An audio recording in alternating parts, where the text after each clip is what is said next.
చక్కనమ్మ పైడి బొమ్మ తేనె నవ్వుల జాబిలమ్మ లేని సాకులు చెప్పకమ్మ పట్టువోణి కట్టవమ్మ నాన్నయదపై నిన్నటిదాకా అల్లరి ఆటలు ఆడినా చిన్నారి తల్లి లేత భుజములు నేడు చీరలు మోయునా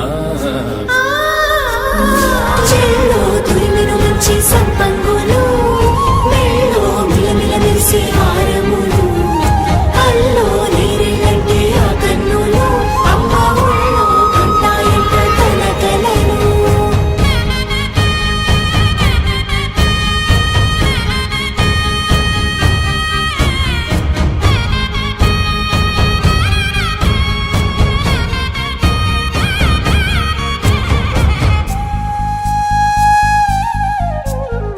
సొంపుగా గోరింట పండిన రెండు చేతులకు కోమలి రెండు చేతులకు ముత్తుల మోముకు ముద్దలుగా పశుపతి సువాసినులు కుంకుమలెత్తిను హాసినులు అద్దపు చెంప